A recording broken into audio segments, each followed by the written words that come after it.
Hello, everyone. My name is Kathy Papineau-Thornhill, and I'm the manager of Legacy and Memorial Giving at London Health Sciences Foundation. Thank you for joining us this morning for a panel discussion. I hope that you and your families remain well during these ever-changing times. Unfortunately, due to COVID-19, we needed to transition to a virtual event from our traditional luncheon. But I am delighted that at least we can still gather to celebrate the inspiring legacy gifts made to further the work being done at London Health Sciences Centre. It is my pleasure to welcome you on behalf of London Health Sciences Foundation. I'd like to take a moment to acknowledge some special guests with us here today, starting with Dr. Doug Fraser, pediatric critical care physician and scientist at Lawson Health Research Institute and Children's Health Research Institute. Dr. Tarek Lubani, emergency department physician and associate scientist at Lawson Health Research Institute. Dr. Murat Slesarev, critical care physician at LHSC and scientist at Lawson Health Research Institute. And Dr. David Hill, scientific director of Lawson Health Research Institute and integrated vice president of research for London Health Sciences Centre and St. Joseph's Healthcare London. Welcome, everyone. Well, the past few months have been exceptionally trying. The support that the foundation and the hospital received during this time has been remarkable and overwhelmingly positive. Whether it was words of kindness and support or through generous donations, all of the contributions are truly appreciated. It is because of legacy donors like you that we're able to continue supporting the priorities of London Health Sciences Centre while continuing the fight against COVID-19. On behalf of the foundation, we would like to express our sincere gratitude to each of you for your continued loyalty and generosity. And now I'd like to invite Ron McCullough, board chair of London Health Sciences Foundation, to say a few words. Ron? Thank you, Kathy. I'm thankful to be here and a warm welcome to everyone in attendance.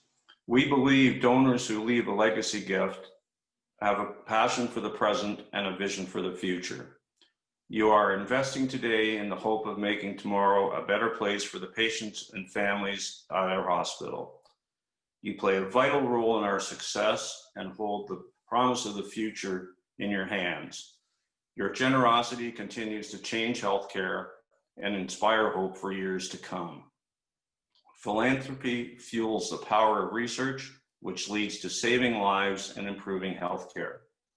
Philanthropy helps to hire more researchers so they can make more life-saving discoveries.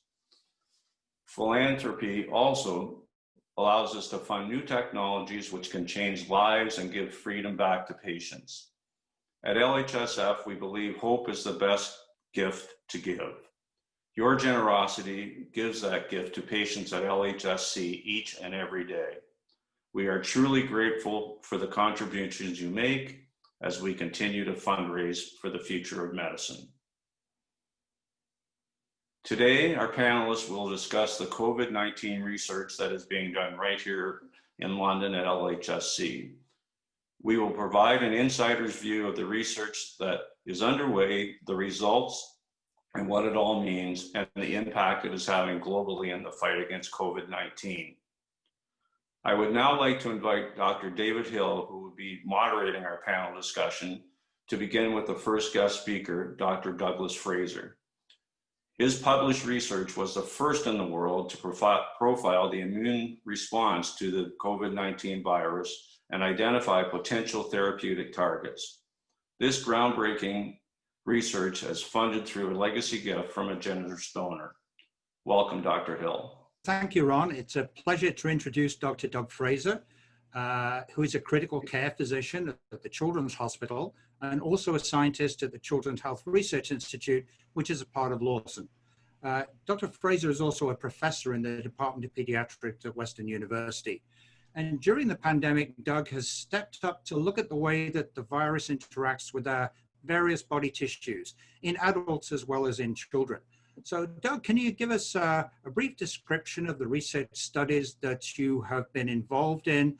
I know some have been recently completed and others are ongoing. Sure. Good afternoon, David. Thanks for chatting with me. Back in March, I think it was March 15th, our first patient came into the intensive care unit here in London. And because of the infrastructure that we have here in London at Lawson and at Western, we were able to start our research studies right away. And we knew it was imperative to get biological samples or blood samples from patients as quickly as possible to have them treated correctly so that they maintain their integrity and to start doing some research on them. We had a few questions in mind, the questions that we thought were the most important to answer quickly for COVID-19. The first question was to determine how the body was responding to the virus and to what degree the immune system was taking off and how that the immune system was causing inflammation. That was the first question we went after. The second question had to do with blood clots. We quickly realized that COVID-19 patients were having serious blood clots, particularly in their lung tissue. So we wanted to determine some of the mechanisms that were underlying these blood clots that were forming and what we could potentially do to stop them or to inhibit them. And the third question we had off the bat was to also identify some biomarkers of disease severity. And that's important for three reasons. We want to know how sick someone is going to become early on in the disease so that we can mobilize our resources quickly, effectively, and from one point of view. And a second point of view, we also want to be able to have very frank, transparent discussions with patients and their family members about the disease process that's taking place. And the final reason is there's going to be a number of large clinical trials coming up. And it's very important to be able to stratify patients into different groups. For example, those that are likely to have worse disease versus those that may have more milder disease, and to stratify those patients early so that we can do the best we can with those clinical trials right off the bat. We don't want to miss anything. So those were the three questions we went after, and we answered all three using blood samples from patients with COVID-19 here in London, and with the infrastructure that's available to us and the wonderful scientists and researchers that are here. Thanks, Doug. And I think other studies have looked at potential biomarkers as well, but your studies really went much further than that. You really looked at the chain of events as to how the virus interacts with certain cells in the body. And it's not just the lung cells that are involved in, in oxygen transfer. In fact, I think some of your work has highlighted interaction with the blood vessels as being a very early stage in the progression of the intensity of the disease. I mean, can you comment a bit about that? Sure. So I think if you look at all three of our studies, they're starting to come together into a story, and we're seeing a pattern. And that pattern is as follows. So when you get coronavirus, if you get a big viral load, you get quite an exaggerated immune reaction to protect the body. And that immune reaction involves lots of small signaling molecules called cytokines. You may have heard about this cytokine storm that's occurring. And we were able to, first of all, look at all the different classes of cytokines and determine which ones were really getting elevated quickly in the COVID-19 patients with a big viral load. And we were able to determine that some of those cytokines and enzymes that were elevated were actually starting to attack the host or the person themselves, particularly their lung tissue. Some of those enzymes we've come to realize are also affecting the blood vessels. So the blood vessel inner lining has little hair-like structures called the glycocalyx. And those little hair-like structures keep blood cells like platelets, which are involved with clotting, from sticking to the outer wall of the blood vessel. And what we found in COVID-19 is these same enzymes are cleaving off the glycocalyx. They're literally shearing off the internal lumen of your blood vessels, which is allowing the blood vessels to get inflamed and angry and the platelets to stick. And that's one of the causes going towards the thrombosis or the blood clots. And then along those same lines, when we looked at these biomarkers, we found 6 novel biomarkers, which are all immune related, which accurately predict how someone's going to do once they get COVID-19 with standard care. And those immune molecules that we've discovered, when you look at them a little bit deeper, you realize that they fit into this pattern of what we've seen. So you get a big viral load, you get lots of cellular destruction and lots of debris, and some of those biomarkers are involved with cleaning up debris. So we're starting to see a pattern of things from all of our studies as they come together, which is starting to explain the disease a little bit better. So does that give us some important clues, Doug, about classes of drugs that you might not normally think would be effective against a respiratory disease? But now you actually know that other tissues like the linings of the blood vessel are actually targets.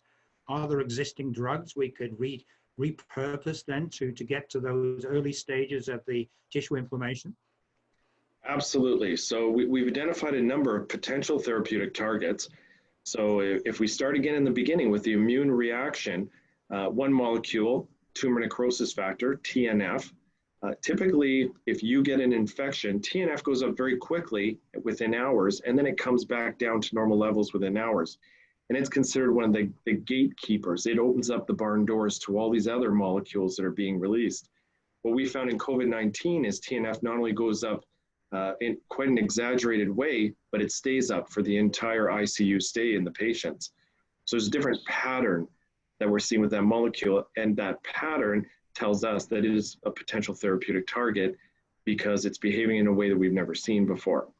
Some of the enzymes that we found belong to certain classes called serine proteases, and we do have effective inhibitors that are safe to give people that can inhibit those serine proteases, and if given at the right time, may be able to stop some of the lung damage that's occurring, as well as the cleaving of those hair-like structures in the blood vessels. So we are coming up with their potential therapeutic targets, and the plan is to move into therapeutic clinical trials in the very near future. That's great. I think you've also been very shrewd and have taken out some provisional patents on some of the biomarkers that you've seen. And does that, you think, provide a route to translate this knowledge now through the generation of new products in partnership with the private sector? Absolutely. So part of doing science now is getting involved in the patenting process. And it's very, very important to protect some of the intellectual property so you can go to the bigger pharmaceutical industries, you can go to the larger academic centers, you can go to some of the chemists and say, listen, we've got this intellectual property, we can all benefit from this, but let's work together and let's start moving this stuff forward. What's important with COVID-19 is it came on very quickly. We knew it was a very nasty disease. We didn't know much about it, so we wanted to move quickly. So as we were patenting some of our findings, we made the conscious decision that if that patent process was going to slow down dissemination of the information and getting it out there to other scientists and researchers, we weren't going to do it. But we were fortunate that when we worked with Lawson and Western and World Discoveries, people moved quickly, and we were able to go through a patent process, protect some of the intellectual property for future generations and for future collaborations, and at the same time not slow down the process of handing that information out to others so they can benefit from it. I think this is really important because there's only so much that an individual hospital can do in terms of translation, and this is important information. You want to get out to the rest of the world. So if we look to the next steps, you mentioned there are going to be a number of exciting clinical trials coming along. How can you expand this beyond just London Health Sciences Centre, so you build up a national and international consortium of centres that are going to really, answer these important questions with big cohorts of patients? Right. It's going to take collaboration, no doubt. Being in London, we saw enough patients and we were able to do good work, but we weren't overwhelmed with patients. So that's a good thing, but it also makes it difficult to do clinical trials. So as you said, we have to create those connections. And we actually do have those connections. We've created them with the Canadian military, for example. They're interested in coming on board in any clinical trials because you can imagine if a large number of military personnel got COVID-19 all at once, that could actually turn into a national threat. So they have a very big vested interest in what we're doing. Because of our patenting position, we've been able to make relationships with big pharma and other companies. And we're looking at alternative funding sources to create those big clinical trials that require large amounts of money because they are going to go across multiple centers. So I think we have that network in place. We've got colleagues down in Louisiana and other places who want to be part of it as well. And as you may recall, Louisiana was a big epicenter, lots of patients. So there's potential to do this, there's will to do this, and there will eventually be the funding and the commitment from everyone to do it. So I think this sort of research really is a team activity. If you don't have a multidisciplinary team of investigators and health professionals together, this sort of study can never get done. Can you talk a little bit about the number of people and the types of people that needed to come together to form an effective team to get this research happening very, very quickly? That's actually a really critical point. And it starts right at the beginning when we formed the initial team, and we had to go to the ethics department, the biohazards department, and we had the hospital, and we had to say, listen, we want to do this. We need your support to do this. What do we have to do to make this happen? That was the first step. The second step was to go to the healthcare providers, particularly the frontline staff. And if you recall back to March, there were a lot of unknowns. We weren't sure how busy we were going to be. We weren't sure how many people were going to die. We weren't sure if healthcare professionals were going to get it. And so people on the front line were very nervous, and trying to get them to then take something extra on by saying, I want to do research now. Can you help me with this? Can you help me acquire these samples? Can you help me with the patients? That's a very, very big ask with everything going on at that point in time. And the frontline staff all stepped up. It was really, really remarkable to walk through the intensive care units, and the nurses, the respiratory therapists, the clerks, everyone had a smile on their face, and they were so happy to be involved in a process where we might find out something about this nasty disease and where we might be able to make a difference. So that was where it moved to. And then once we got the samples, we're doing the type of science that requires a lot of different hands, a lot of different expertise. So while I'm on camera right now, there was at least 10 or 12 people who were authors up front on every single publication who participated. And that includes people in the laboratories, clinicians, statisticians, people who work on artificial intelligence in the mathematical and computer science departments. So it was really a remarkable group of people who came together, and it was all out. People were working every day. They were answering calls at all hours and analyzing data. And if there was a question, they were getting out in the middle of the night and looking at the data and doing things. So it was a full team full team sport right from the beginning all the way through. And that's why we're referring to it as the Lawson COVID-19 study team rather than a few people.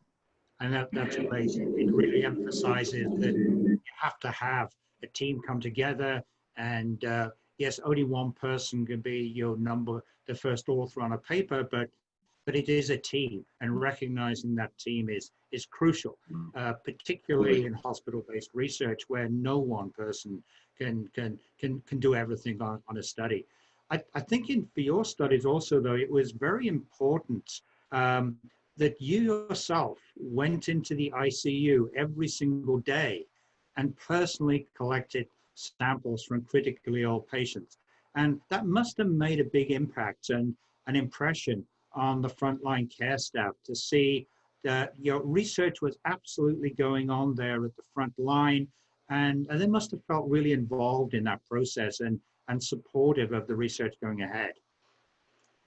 It certainly helps to have a consistent face walking in and saying, I'm here, can you help me? This is why we're doing it. This is what we hope to get out of it. But it was also the appropriate thing to do, because as a critical care physician, I'm used to putting on the protective equipment, taking it off. I'm comfortable working with a level 3 virus. Some of the research associates who would normally collect those samples under my supervision, it wouldn't have been an appropriate thing to do in those early stages. Now we know a lot more. Everybody's comfortable with the process. We know there's not protective equipment. So it's a little bit of it's a different playing field now, but back in the beginning, we were all feeling it out to see how it was going to happen.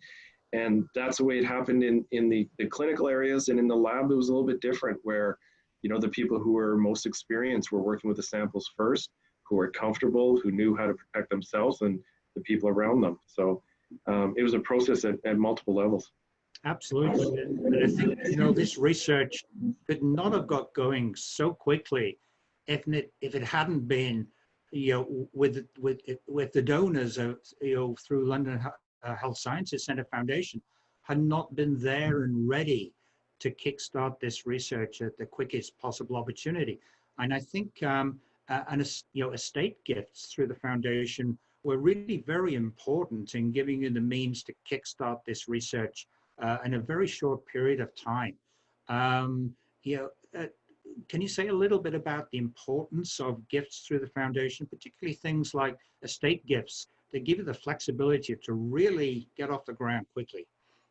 Right. Right. So, the general public probably isn't used to what we do on a daily basis, where we have to apply for grants. They're competitive grants. You can spend weeks and weeks writing a grant, getting feedback, submitting it, waiting months and months to hear. That'd be a standard funding position we would take in science. But when something like COVID-19 comes on, and it doesn't even have to be that big. It could be something smaller. It could be a great idea. It could be something novel. When you need to move quickly to get something done, you just don't have time to go those traditional routes. So with COVID-19, the writing was on the wall. We were watching what was happening in Italy. We were watching what was happening in England. We knew it was coming. And we went around to all the people who had a hand in this and said, listen, we can do this. We can do it here. We have the ability. We just need a little bit of support. And we started off, as you know, with Lawson and Western, and then we went to individual departments. And then, of course, the London Health Sciences Foundation stepped up with a very big gift. And along the way, because we were getting money and we were making progress early on, then we were able to get competitive funding. So there was a process that took place, and it was absolutely crucial. Without those funds, and the funny part is, it wasn't actually a whole lot of money, relatively speaking. We were pretty good at working on small amounts of money and getting things done. We're pretty effective at that. And people stepped up, provided those funds, and we were able to move quickly. And because of that, I think we answered important questions faster than anyone else in the world. Yeah, I think it's all about leverage. I mean, a little bit of seed money from Lawson, from the university, then donors coming in, to leverage that money. And then you start to get a momentum, and then you can go to external funding agencies, competitive grant awards, and amplify it still further. But it's got to start somewhere. And the foundation really helps us sort of, get the momentum going on a study, get some initial data that then convinces others, other funding agencies, that this is worth investing in. So this is a fantastic example of the value, I think, of giving to research through the LHSC Foundation. Absolutely. So thank you, Doug, for sharing your innovation and your insight with us. This is incredibly exciting research. It's ongoing. You made great advances, but I'm sure there's a heck of a lot more to come. And we really look forward to hearing more about it in the future. Thanks very much for your time today. Thank you. My pleasure. So now it's a pleasure to welcome Dr. Murat Slezarev to speak with us today. Murat is a physician who works as an intensivist at the ICU at London Health Sciences Centre. And we've invited him to speak about his ongoing clinical trial on inhaled sedatives for COVID-19 patients. But before that, Murat, I wonder if I could ask you just a more general question. So, you were brought up in what was, part of the old Soviet Union. Like me, you did your high school training in the UK. You did your medical training in Toronto. What was it made you decide to come and practice at London Health Sciences Centre? Thank you, David. That's a great question, and it takes me back through my life's journey. It has been an incredible experience to live in different countries, to study in different places. Initially, I came to London to do my critical care training here. And at the time, by the time when I was deciding to come here and train in London, I've spent 13 years in Toronto doing my undergrad, doing my master's degree in physiology, then doing my medical school, and then doing my internal medicine training. So we were looking for a program that would be great, and I had a great reception here. I met great mentors in London, Dr. Claudia Martin, who's a co-principal investigator with me on this trial.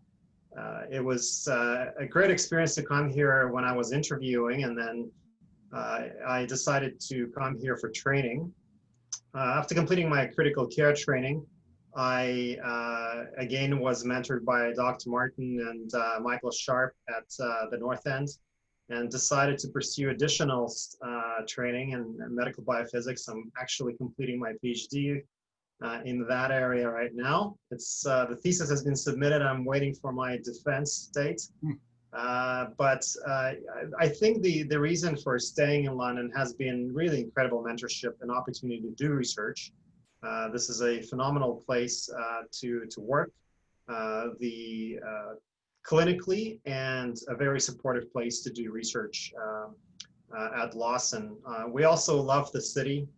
We have a young family with my wife, so we have 2 girls, 10 and 5. So it was hard to go anywhere else from here. And actually, my wife initially was reluctant to come to London, but when I said, "Do you want to move somewhere else?" she said, "No, we're not leaving. Are you crazy?" So that's sort of that's how we decided to stay in London, and it's been a great adventure since then. So that's great. I mean, we're really grateful that you did choose to come to London. It also, I think, shows the value as having top-notch clinician scientists that can be mentors in London that attract people such as yourself. So tell us a little bit about the clinical trial that you're working on with the inhaled sedatives. Sure. I think it is best if I start with a bit of background and describe why do we need to do this trial, and why do we need to do this trial at this time.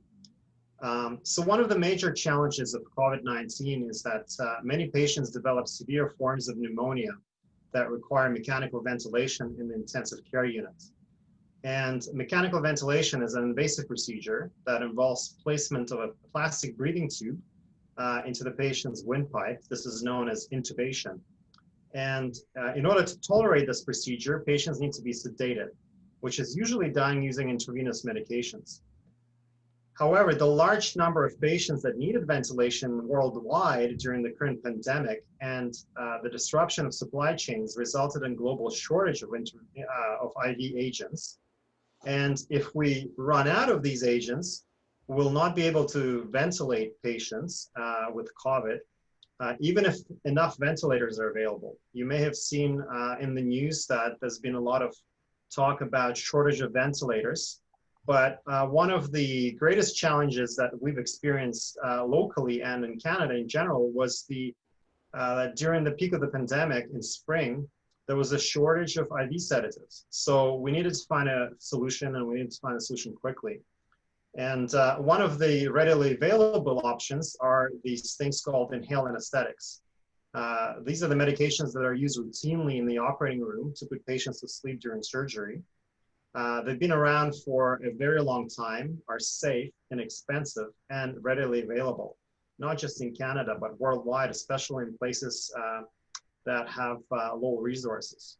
So in addition to that, from previous studies, we knew that they may have beneficial effects on the lungs, including reducing inflammation and opening up small airways, which improves oxygen levels and has been shown to reduce duration of ventilation in non-COVID pneumonia.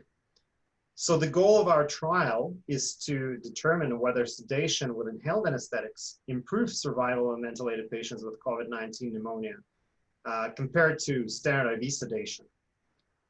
We will also establish whether inhaled anesthetics shorten duration of ventilation, whether they can preserve capacity in our ICUs by making more ventilators available, and whether they reduce inflammation and improve neurocognitive outcomes in patients with COVID. We're also doing a study to assess whether use of inhaled anesthetics will actually save money for our healthcare systems because they're cheaper and because they can shorten the duration of time that patients need to remain in the ICU. So hopefully, immediately, this will preserve IV sedative stocks and provide an alternative way to sedate patients in our ICUs. So that sounds like a real multiple win project, you know, for the health system, for the patient, for scarce medical supplies. That's fantastic. Obviously, you know, the number at the moment, thankfully, of ICU patients is not that high. What's the target population you need, of number of patients you need to recruit to actually get a definitive answer from the trial? Sure. So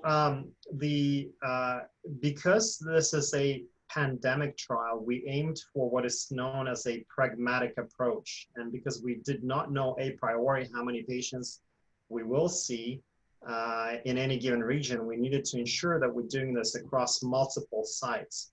So we're aiming to enroll up to 800 patients across multiple hospitals in Canada. However, depending on how many patients actually are seen during the second wave of this pandemic, we will be able to address the various outcomes in order. So, for example, we've developed something called a hierarchy of outcomes, which means, you know, to answer whether inhaled anesthetics can improve survival, we need the full 800 patients. But with a smaller number, let's say 200 patients, we can answer whether inhaled anesthetics shorten duration of ventilation, which is an important outcome to answer in the context of the pandemic. So hopefully we will reach the full targets of 800 patients, and that will be facilitated by the multi-center nature of this trial. So we have centers in Alberta, in Quebec, in other places in Ontario. There are sites interested in United States as well. So we are in the process of expanding to various sites, which is a great feat in itself. So that's great. So I know the trial is still ongoing. Is there anything you can sort of draw from the early outcomes that would suggest that this actually has a good chance, perhaps, of working out the way that you'd hoped? Sure. So we actually have not started recruitment yet in the trial, and this is in part because of the novelty of the proposed intervention. In order for us to deliver inhaled anesthetics in the ICU, which is a completely new thing for most ICUs, we need to do three things. We need to get appropriate equipment, we need to create clinical protocols, and we need to educate staff. So unlike IV sedation, which is overseen exclusively by nursing, the inhaled agents will involve collaboration between nursing staff and respiratory therapists with support from our clinical trials pharmacists. So at present, we're working hard at LHSC to finalize those clinical protocols and educate our staff. So we're ready for the second wave of COVID. And obviously, as a trial co-lead, I'm also supporting similar efforts at various other institutions. And we're sort of working against the clock here because we're trying to get ready in time for the second wave. And we're already seeing signals in some parts of GTA and in Quebec that the numbers may be rising.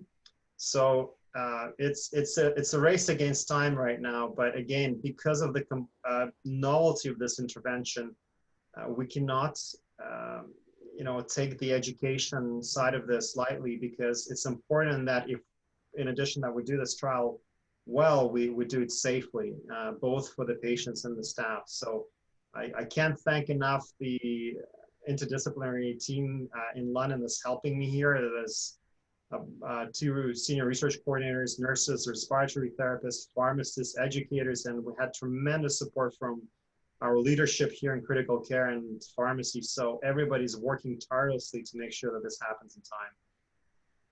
Yeah, I think that's a really, really important point. I mean, firstly, this type of research is a real team activity. No one person can do it. And I assume that in fact the ICUs at both University Hospital and Victoria Hospital would be able to participate in this study as patients come available. Correct. So this will be done at both ICUs and medical surgical ICUs and the critical care trauma center at Victoria Hospital. Thanks. And I mean, you have a lot of both clinical and research experience with patients with pneumonia quite outside of whether they have contracted COVID.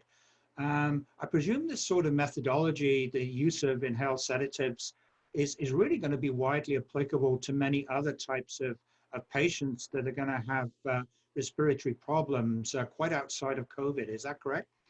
It's absolutely correct. So, you know, the focus, of course, here is on COVID, but we do have a plan to shift to non-COVID hypoxic respiratory failure and other causes of pneumonia, such as influenza, if we don't see a second surge in COVID patients. And it's interesting because, you know, we are aiming to answer the main research question, which is essentially, do inhaled anesthetics improve survival in patients with severe types of pneumonia? We also have a number of sub-studies that we've planned, including assessment of inflammation and inflammatory profiles with Dr. Doug Fraser, looking at cognitive outcomes in these patients. Do inhaled anesthetics improve cognitive outcomes? And this is with Dr. Adrian Owen from the Brain and Mind Institute, and looking obviously at the cost effectiveness of using inhaled anesthetics for sedation. If we show that inhaled anesthetics are non-inferior to IV sedatives, it will provide us with another way to sedate patients in the ICU. And given recent shortages of IV sedatives, this will help preserve our capacity to safely ventilate patients, whether they have pneumonia due to COVID or for other reasons. Now, if we show that inhaled anesthetics are superior to IV sedatives, in other words, that they actually shorten the duration of ventilations in patients with severe forms of pneumonia, this may cause a paradigm shift of how we sedate patients in the ICU worldwide. And they may become the standard of care for similar patients in the future. So this is an interesting intervention for sure, and it may result in some significant changes in the way we practice in the intensive care unit. So it's we've also had the opportunity to talk to Dr. Doug Fraser. So it's intriguing that you mentioned that you're able perhaps to get some crossover between the two studies. You know, Dr. Fraser has done a lot of work on the biochemistry of how the virus affects the lung tissue and other tissues, particularly the blood vessels. So you think you'll be able to take some of Dr. Fraser's data and correlate it with the outcome here of you know, inhaled sedatives versus normal standard of care? 100%. And Dr. Fraser and I have been talking. I mean, I was lucky enough to be part of his research team that did some of this early profiling of inflammatory response and to inhaled anesthetic, sorry, to COVID virus. And as part of that work, Dr. Fraser's team was able to identify a set of markers, of protein markers that predict outcomes in ICU. So naturally, our trial offers a great opportunity to validate some of those initial findings. And our plan is to collect blood samples from patients enrolled in this trial and carry out a similar analysis to what's already been done to better understand what happens in patients with COVID, but also to assess the impact of the intervention on the inflammatory profiles. And it will be interesting to see if the anti-inflammatory properties of inhaled anesthetics extend beyond the lung, whether reducing inflammation in the lung, which is the primary location of viral injury, actually it reduces inflammatory damage to other organs such as the kidneys and the hearts. Absolutely, and you know, a center like London Health Sciences Centre is so special because we have, experts such as yourself and Dr. Fraser, who can actually bring, what start off as separate ideas together, such you have a much more holistic approach to understanding the nature of diseases like COVID. So I know that you've been very successful in getting some external funding towards this, the project for the trial. But I think that the donors have, through LHSC Foundation, have been crucial in actually allowing this work to get going, because you needed some specialist equipment that you simply couldn't obtain through the external granting mechanisms. Can you tell us a little bit about that equipment and why it's so important? 100%.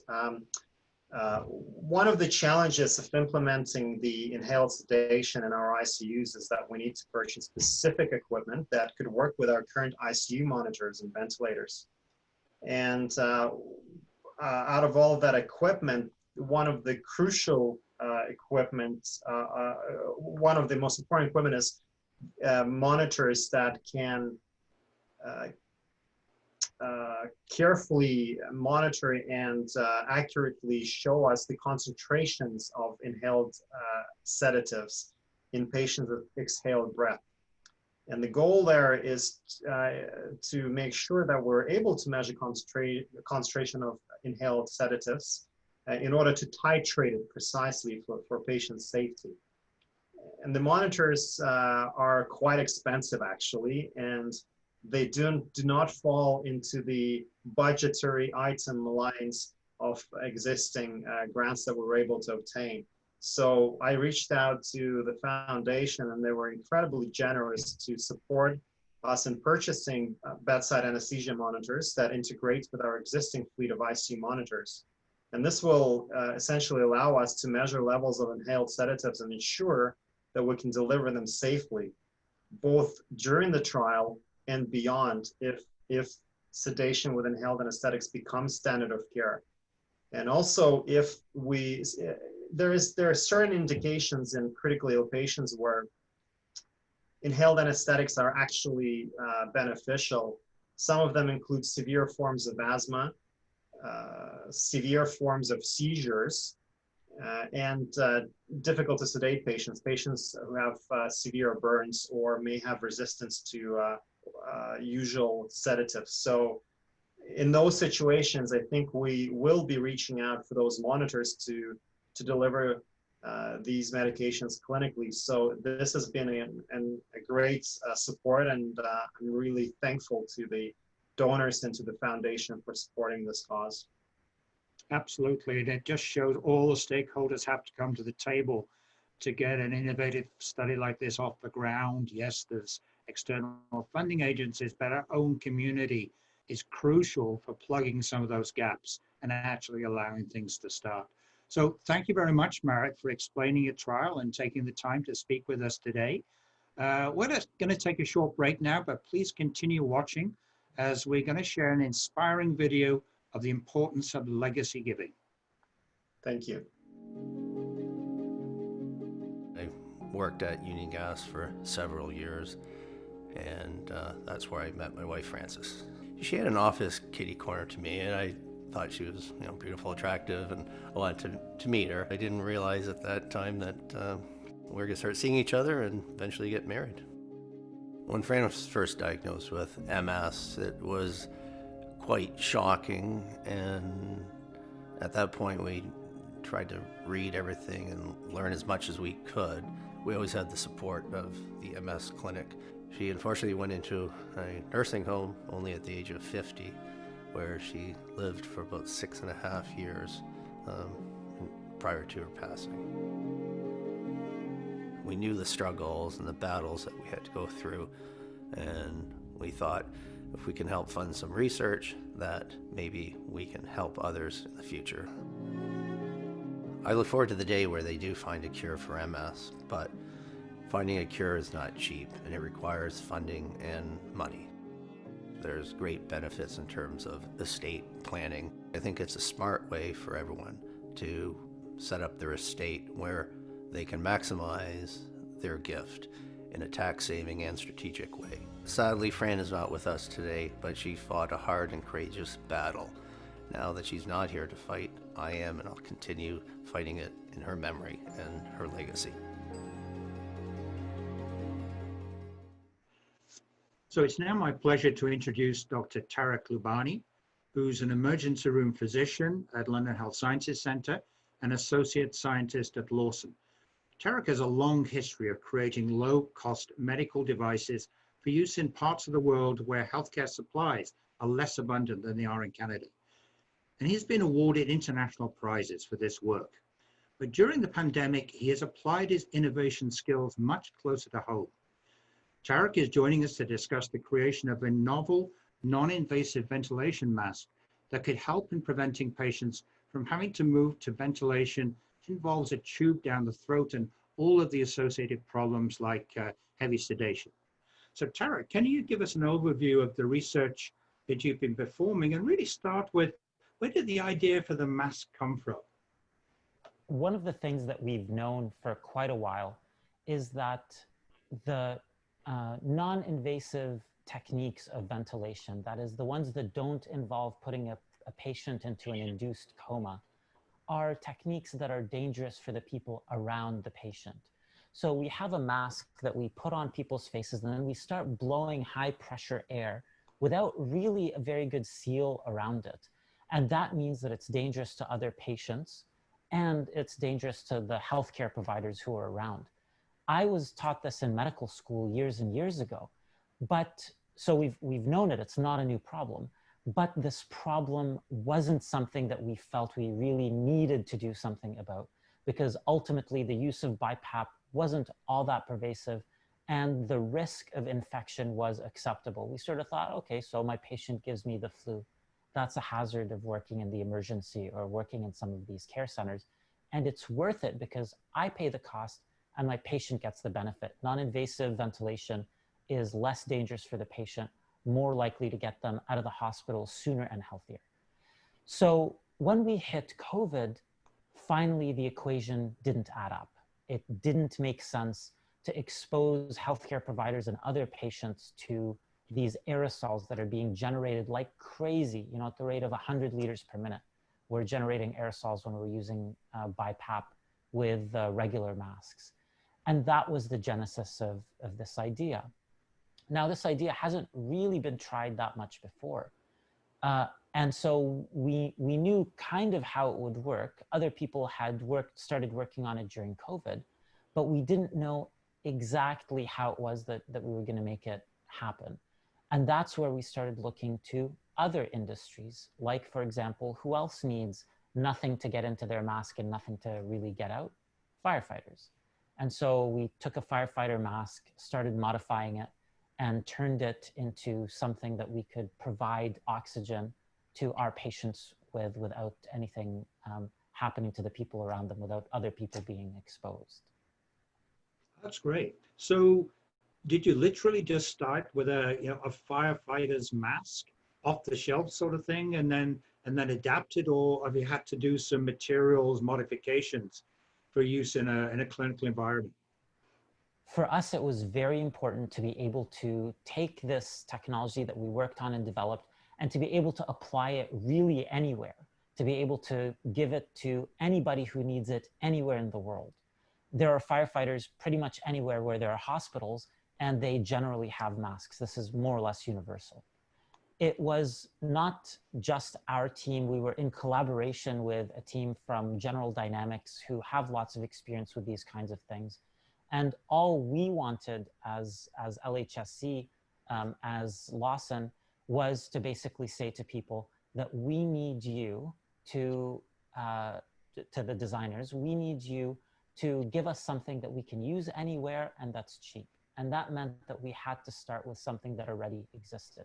To create it from scratch and tool from scratch, especially in the midst of a global pandemic, not only would have been difficult, it would have been impossible. And so not only did it make sense in terms of reducing the cost and reducing the production time, it also made sense just in terms of the resources available at a time like this. Yeah, and I guess having a partner like General Dynamics is really important because in their line of business, they have a lot of expert knowledge about protective equipment. And I guess that was the ideal partner, really, to go into this sort of endeavor with. They were a really great partner. They, I think, had the engineering chops to make something like this happen. And with their engineering chops and with LHSC and Lawson's sort of research chops, we knew that we could take on a problem that other people had been thinking about, other people had sort of started working on, and actually beat the problem back. So how is the research actually coming along? I know you probably need, a quite a sizable cohort of patients to really, show the utility of this new design. Where are you in the process at the moment? Well, if you don't mind me sort of showing the mask a little bit. So Please basically, do, yeah. yes, this is the mask.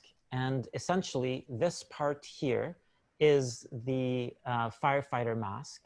This is a 3D printed part that converts it from a regular firefighter mask to something that we can put on our medical devices. And then we added some safety features like the strap, which allow the very safe and quick ejection of the mask if anything is going wrong. So when we got this done and figured out the production, we've also open sourced it, which I think we'll talk about in a moment.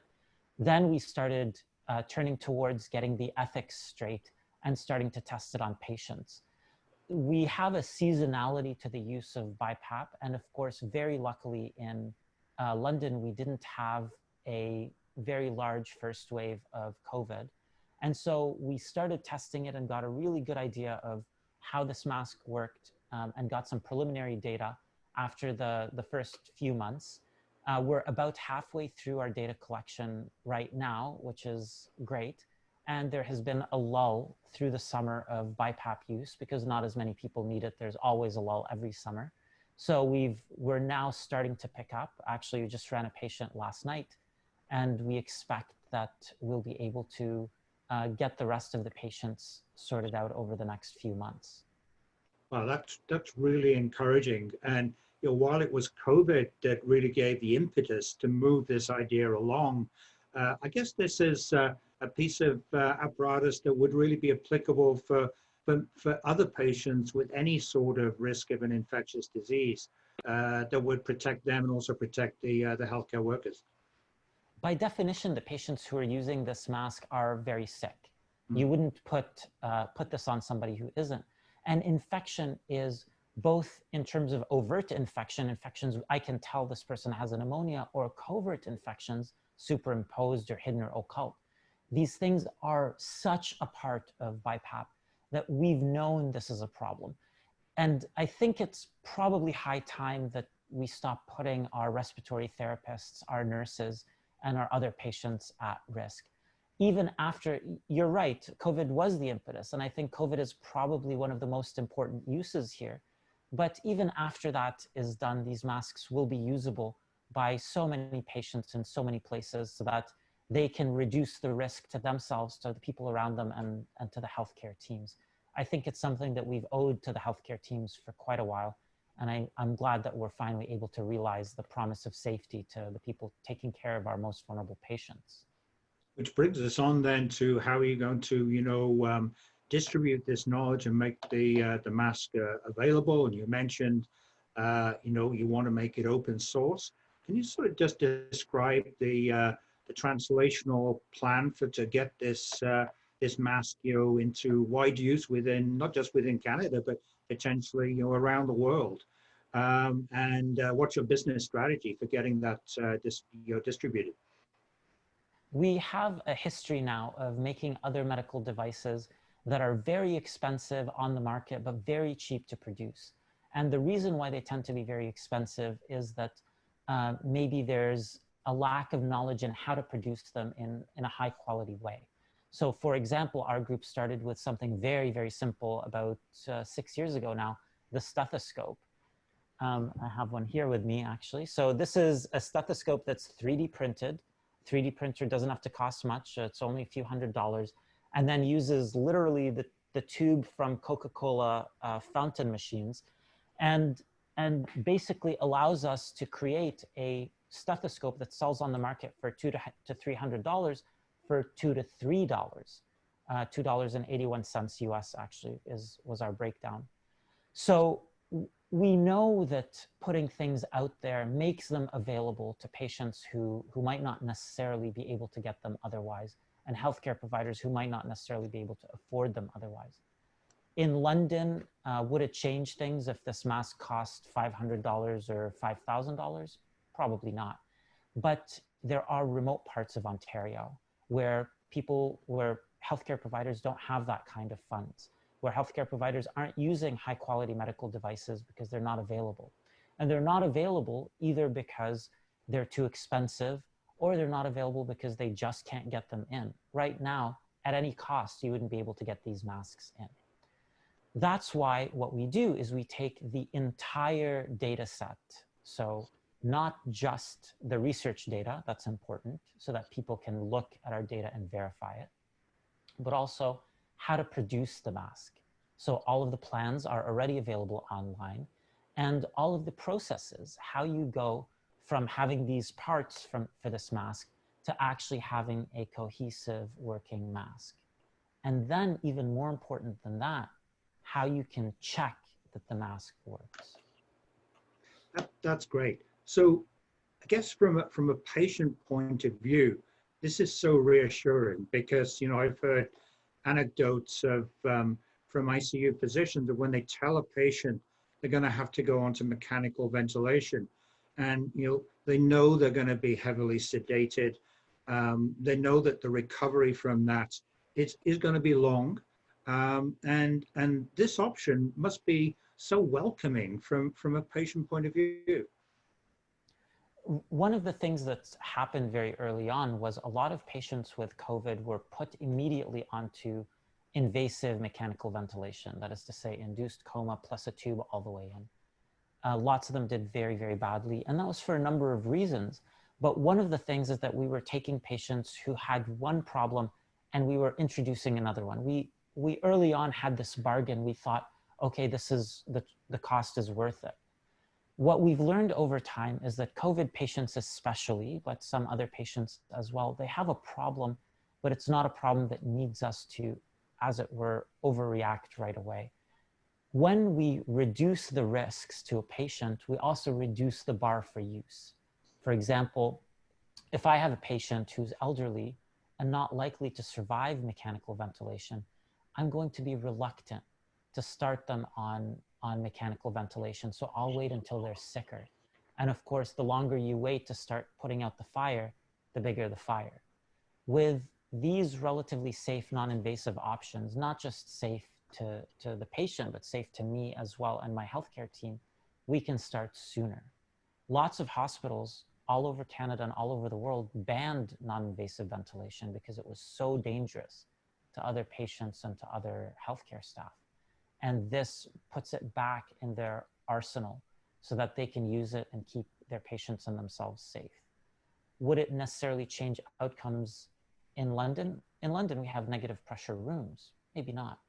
But in lots of places, for example, we're working with a remote region in Sioux Lookout, they don't have negative pressure rooms. And non-invasive ventilation was not an option. They would sit there hours and hours away from the nearest mechanical ventilator, watching their patients deteriorate while they waited for transport. And that's a tragic situation that this device will avoid. Absolutely. You know, getting a study like this started, speed was of the essence, because I mean there was a need. You had the patients did not have a solution. Your idea could provide a solution, but you had to build the prototypes very, very quickly. How important was the opportunity of having you know, donors through the LHSC Foundation be ready to almost like crowdfund this to really get it off the ground quickly? Could you have done it without this sort of access to funds? To ask that question is like asking, can a team operate without one of its vital organs? Donors are, I think sometimes donors might be treated or are thought of like wallets. They're not. They're team members. They're really vital organs. And the way that we looked at it when we started talking to some of the donors who worked on this project is we had different skill sets and different abilities. We were able to provide different things, but we all had the same goal, to make people healthier and to make the world around us safer and better. And when we had that goal, the main question wasn't for us, what are we going to do about this? Or for them, what are they going to do about this? You know, we're scientists, we're going to do science. And the donors are able to provide some of the finances. But it was really, how can we work together as these different vital organs to make sure that the key project, the key goal can be met? And so really, it's hard to say, because it could sound tokenistic to say, oh yeah, we couldn't have done it without donors. But really, I think the way that I contextualize it is that we're all these vital organs in one key body of science, and it would have never worked without any one of those vital organs. Yeah, that's a great point. I mean, there's so many different partners. There's the knowledge and skill of people like yourself. There's the engineers. There's the private sector partnership with companies like General Dynamics. And then there's the donors. And it's only when they all come together that smart ideas actually become products, and products improve, you know, the health of our patients. So there's a great opportunity to show the real value of donors being partners in this innovation system. Finally then, how are you going to handle distribution now? So you've sort of got proof of concept. Yes, you're still gathering data, but in terms of now distribution, you're very much looking to provide the instructions for different centers to actually now build their own, rather than actually make a product and distribute the product. So in terms of backup, how are you going to help various centers around the world, to actually make sure that they can not only construct, but the quality control is there on the device as they build it in their own centers? We've done something really interesting with this project that hadn't been done before, which is to take these devices. Some other people have published how to make devices, but we've taken these devices and we've put them through regulatory requirements. So for example, this device is Health Canada approved, and we're just about to complete our FDA approval as well as a Class 2 device. So we prove to ourselves and to others that this device is usable in the first world, on the world's best cared for in a regulatory standpoint patients.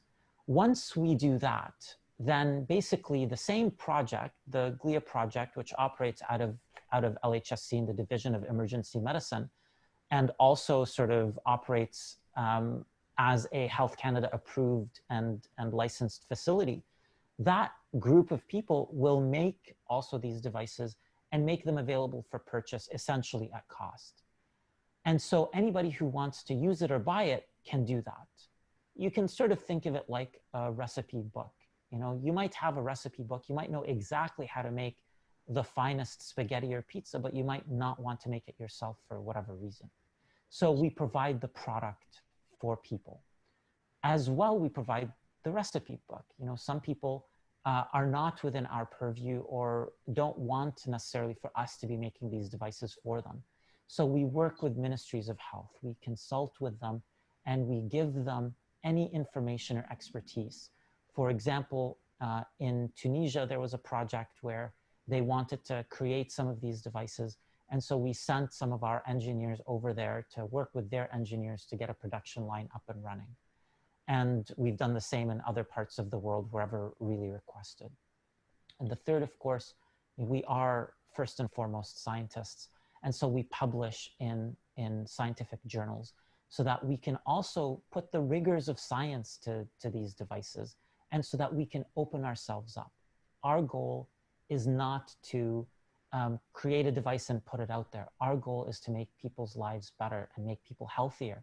And a lot of times when we make devices, these devices are going to need improvement. And so what we do when we translate that knowledge out into the world through publications and through social media and such, is we invite modifications. My favorite email to receive is, I like your idea, but, And then there comes a really beautiful sort of next piece for it in which somebody suggests an improvement. And often we will say to them, thank you, that's a really great idea. We'll implement it, but we need your help. And we create a collaboration on the spot. And that's happened with this project, that's happened with other projects. And it's one of the best things about science is the open and collaborative spirit. Very much. Constructive feedback is the best thing you can ever receive, I think. Yes. So thank you very much for taking time to talk with us today, Tarek. We aspire to innovate for the world at London Health Sciences Centre, and I think this is a great example of exactly how we can do that. Thank you very much. Bye-bye. Thank you so much, David. That concludes our panel discussion for today. And I'd like to say a heartfelt thank you to Dr. David Hill for moderating our panel discussion, and to the panel for sharing that valuable information on the research that is being done at LHSC and Lawson in response to COVID-19. It is in times of uncertainty that we must band together, because it is together that we will get through this. And now I'd like to extend a warm welcome to the newest members of our Donors for Tomorrow Society.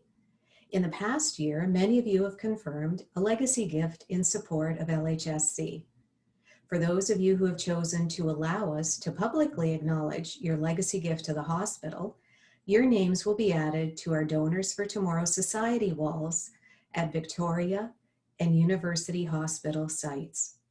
I hope this reminds you that you are all part of the team that is helping to transform healthcare and make life better for patients and families at our hospital. On behalf of LHSF, we are truly thankful for the generosity that you, our donors, have shown throughout the COVID-19 pandemic.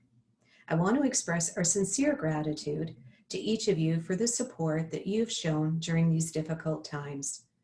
We hope that you enjoyed our presentation, and we wish you and your families continued good health.